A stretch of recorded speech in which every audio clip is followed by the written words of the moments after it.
那在我们单元开始之前，想稍稍提醒大家我们的订阅制内容已经现在上线咯。那我们的一个限时优惠的专案就会到3月23号为止。那我们的专案有分成2个，一个是1年制，一个是我们每月的订阅制。那大家如果想了解详细的内容，请到我们 show notes 下面的连结点下去就好咯。开视讯会议的时候，很多人很讨厌那种 silence 的那种时刻。这个时刻总会让这种会议主持人或者是讲者有点尴尬，心中就会开始 OS 大家是不是听不懂我在讲什么？是不是我刚刚讲的不好？但是我们今天不是来教大家要怎么在沉默中硬找出话来讲，而是来教大家如何运用沉默。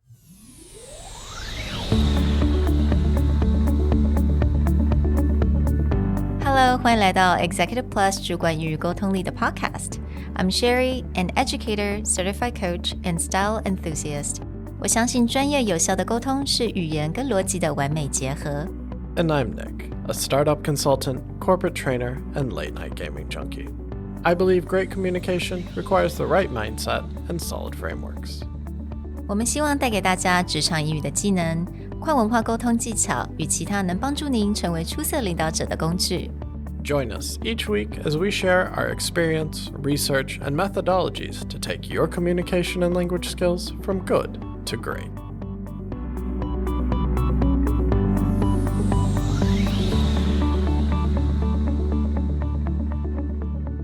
Hey everybody, welcome back to the Executive Plus podcast. We've all had that moment in a meeting where you ask a question, you elicit feedback, and what you get in return is silence. And conference calls can be even worse because you don't know if it's just no one talking. Is it a technical issue? Did the call drop? Did they hear what you have to say? So we often see silence as a very awkward or disturbing part of our meeting. But the reality is silence can be a very powerful tool. So how do we use silence, or how do we fill silence in a different type of way to let people think, to let people give feedback, or just allow it to empower our communication? 大部分的人，连我也是，通常觉得这种很尴尬的这种沉默真的是很不舒服。你会觉得很快的，你会很希望能够找一些句子或讲一些什么话来填空这些 silence。但是如果你仔细想，在很多情况之下，很多人并不是那种能够及时的给你 feedback。你就算问他一个问题，他可能不会觉得我马上就可以给你 feedback， 他可能需要思考，他需要想一下。那其实在职场中或者在人生当中有很多这样子的人，尤其是前一段时间嘛，有这个 the movement of introverts, right? 比较内向者。那内向的人呢，是需要一点时间去 process， 需要一些时间去思考的。那觉得其实在职场上也一样，我们必须要给这些人有时间去思考，有空间去思考。So today we just really want to lean in on this silence and using the silence to work to our advantage in a conference call especially.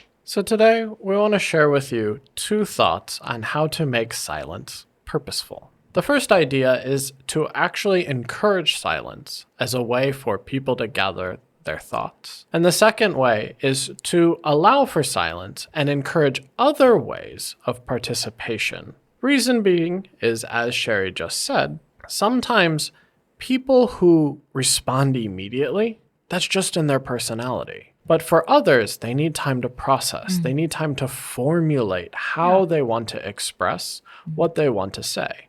And silence is the moment for them to do that. When someone jumps up in a meeting and just starts answering questions, they may have great ideas. It may not actually be the best ideas in the room.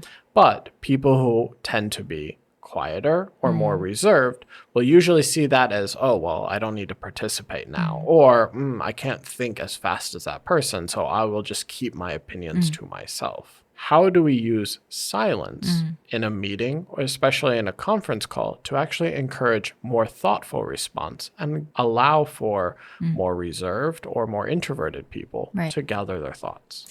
Yeah, and 有的时候我们在当会议的主持人，我们也必须要稍微去准备一下，有可能你待会儿这个 conference call 加入的人，你的同事、你的客户，他可能不是那种随时就可以给你一个 feedback 的人，他可能需要时间。So when you're designing your conference call, think about this and maybe leave some room in the very beginning for people to gather their thoughts, 也就是刚刚 Nick 所讲的。So let's say 我们会议的刚开始 right? 会议的主持人我们都会通常必须要我们要 walk everyone through the agenda of the meeting, right? So we talk about the agenda, what needs to be talked about and what needs to be discussed later on. And 这个时候我们就可以给大家一些空间，也就是你讲完这个 agenda, 你通常会问Does anyone have any question? Would you like to add anything to the agenda? 这个时候你可以就说 So why don't we take about 3 minutes to think about it and leave any comments in the comment section or we'll come back in 3 minutes and let me know. Explicitly stating how much time you're going to give people. Not only going through the agenda or asking for anything else to be added is any time that we want to get feedback, our normal intention is like, oh, does anyone have any questions? Does anyone want to add something here? And we'll wait for like a 5-second window and then either plow on or again, that person will just jump in and start talking. But rather than just do that where you go, does anyone have feedback? Does anyone have any comments? You can design those moments for feedback a little bit differently. Let's say that you just covered some important information that you want feedback from. What you might do is say, okay, I've covered a lot here, but the question that I want everyone to really think about is A, can we just take a minute and I want you guys to think about an answer to that question. And in about 1 to 3 minutes, I want to come back and I actually want to have a discussion around this piece. So what you're doing is you're setting up, you've heard a lot of information. I want to ask this question, but not immediately get feedback. Right. I want you guys to take a moment, absorb what we've talked about, and then I'm going to lead a discussion. This is much different than just going, any comments, any feedback? Okay, let's go. 因为通常如果你很快速的问人家 Do you guys have any question? 你发现人家没有回应的时候，你会有点急，你就会想说，那我是不是应该继续下去，还是我应该重复我刚讲的话 So again, 在这个地方你非常的 actively 就去设计了，来我们就休息一下，我们3分钟的时间或1到2分钟的时间，让大家想一想 let them reflect and just give them that space. So I think this is actually really effective and it really shows that as a host, you are in control and you allow that space.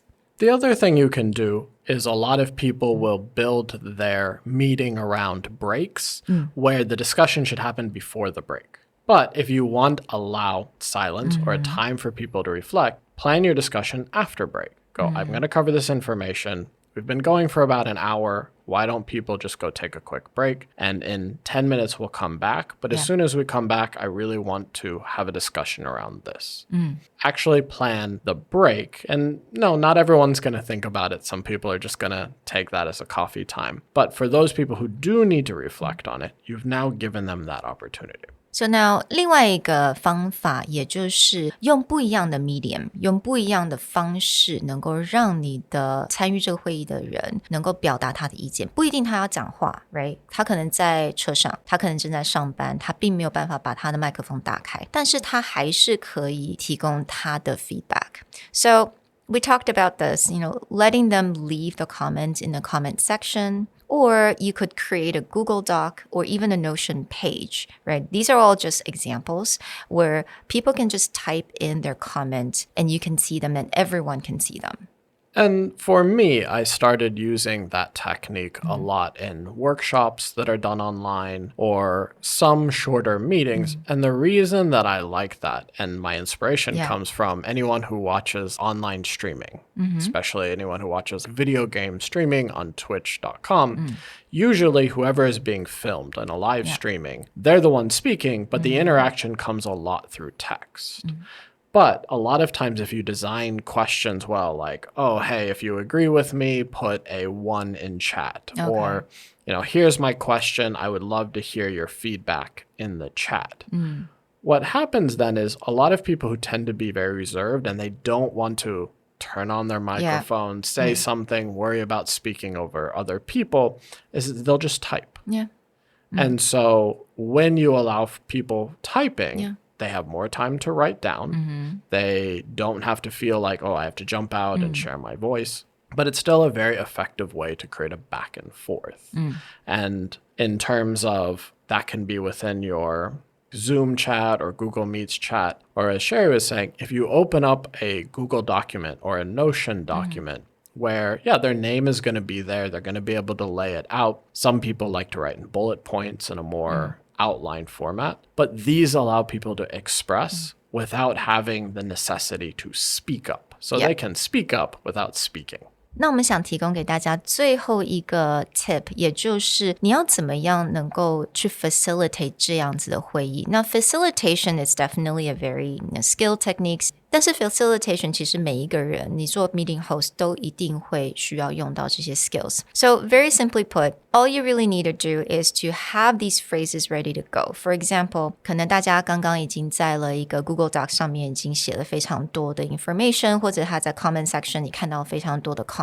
So you need to do a little bit of wrapping up. Oh, in summary, I think a lot of people made a lot of great suggestions, and I like this one in particular.Or I'm going to answer one question from the comment section. 所以类似像这样子的 facilitation 的一些片语，其实是非常可以帮助你在做这样子的 conference call. Well, I hope that you've looked through these 3 techniques and it helps you reframe how silence fits into a meeting. The first is lean into that silence and make it purposeful. Rather than just outright asking for feedback,rephrase going into the feedback and comment section to explicitly give people time to think about it. The second thing you can do is you can have people speak up without speaking. Use other mediums, other sources, whether it's the chat or some kind of collaborative document, to have people give feedback without having to turn on their microphone. The last thing that you can do is use a facilitation technique to help people reflect back on what's happened and potentially think more. 所以你可以看到更多的句子会在我们的讲义当中 So go ahead and click on the handouts. We hope that you rethink silence, and we'll talk to you guys next time. Bye. Bye.